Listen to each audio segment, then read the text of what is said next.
What's up, gamers? Aaru seems to be one of the most active realms when it comes to warring with the other realms, and they also have a lot of really cool rares that do a lot of debuffs. So we are doing our realm by realm breakdown. We are on number 6 of 9. So we've already done 5 other realms. We did Asgard last week, and we're going to continue until we get through all of them. So I'm excited to say we're going to do Tian next week. Now that we have all the kits on the website, so that we can break them down effectively.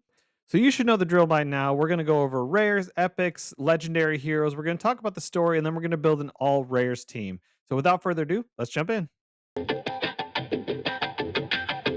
And we're going to start, of course, with the story of Aaru. So the different heroes and the different lore that they're giving us at this point.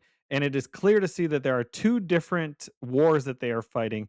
They invaded Asgard themselves. We learned that in the last week's video, but they're also warring against Omeakon in the War of Pyramids.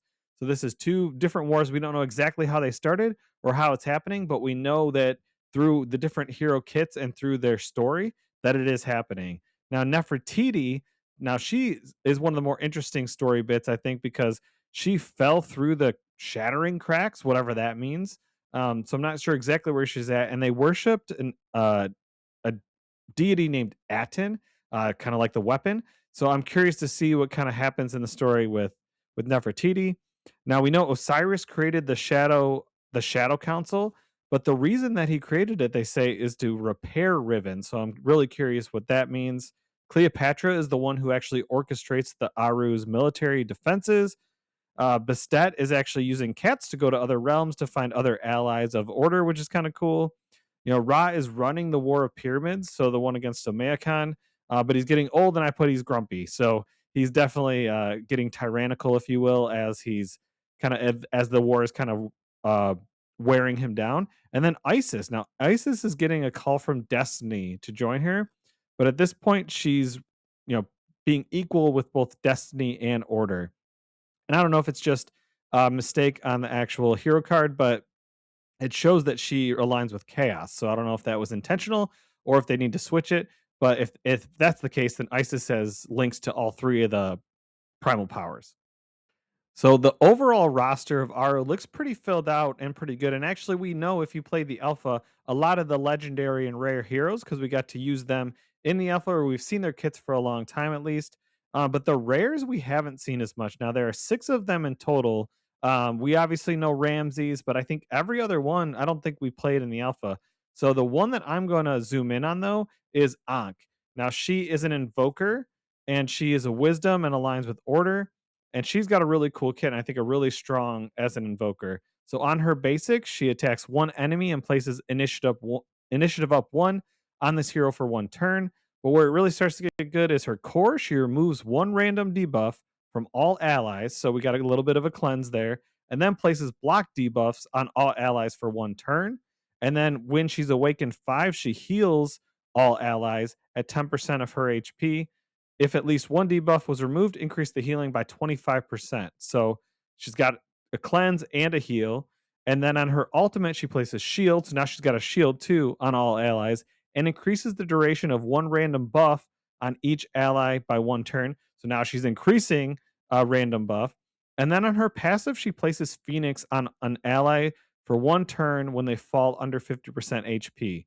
So that's great because if they fall below 50% HP, and then they die before their next turn, they're getting revived back up to 50%. So pretty cool there. So again, overall, I think she's a super strong rare invoker and someone who would be good on just about any team, especially with the healing and the cleansing and the shielding. And as we move into the epics now, we've seen most of these epics. So there are 6 in total. We were able to play with Bastet, Hondo Duat, Imhotep was it was one of the best epics in the alpha, I think, Osiris and Set. So really Cleopatra is the only one that we haven't got a really good look at or got to play with in the alpha. So let's zoom in on her kit and see what that looks like, because she's an invoker also. She is eternal, so she should be really good, especially as an epic. And then her actual modifiers go off of not only attack but also speed, so that should be really interesting. So there might be some balancing that needs to be done with that, especially we talked about it during the Fateless podcast when we talked about epics. So there could be some balancing there. But as for her actual kit, her basic, she attacks one enemy 2 times, Each hit increases the turn meter of all allies by 3%. So that's 6% each time she does her basic. For her core, she heals at 1,500% of speed, all allies, and restores 10% of their max destroyed max HP. Then for her ultimate, she revives one ally with 30% HP and turn meter, then attacks all enemies, then places resistance up 2 on all allies for 2 turns. And then for her passive, when a buff on an ally expires or is removed, restore 5% of their destroyed max HP. So definitely going to be really important for anyone that any boss that destroys max HP. Cleopatra is going to be one of the ones you want to bring in to help recover that. And overall, just a super solid hero. I'm curious to see how the multipliers with the speed are adjusted to make sure that it works, because I think it's a really cool concept to have someone specifically that scales off of that. Moving on to the legendaries. Now, we've seen all 6 of the legendaries that we have in Aaru during the alpha. So we saw Anubis, Horus, Isis, Ra, and Sphinx. But I really want to zoom in and kind of talk about the kit of Sphinx because, one, they definitely creeped me out during the alpha. And when I was talking to Ned on Ned Consumes the World, he was talking about how his feedback was they were like the shaky chicken because they would like shake their head when they uh, won a battle, and it was definitely kind of creepy. So I thought that was funny. So we'll see how they do with the animations and stuff moving forward for Sphinx. But they are an eternal defender, so you know they're going to be good. They align with chaos, and obviously they're a legendary. So on their basic, they attack all enemies. So an AoE on the basic with a 50% chance to place attack down 2 on each enemy for 2 turns.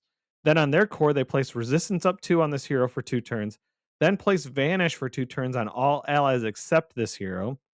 So it would pair someone that synergizes off of being vanished. Then heals 100% defense all allies with a 75% chance to place accuracy down 2 for 2 turns on all enemies. So a lot going on there. And then for their ultimate, they attack all enemies, then increase the divinity cost of each enemy by 5%, stacking up to 10 times. Also destroy 5% of the target's max HP, cannot destroy more than 50% of the target's max HP. And then for their passive, if an ally is under vanish, reflect any debuff placed on them by an enemy.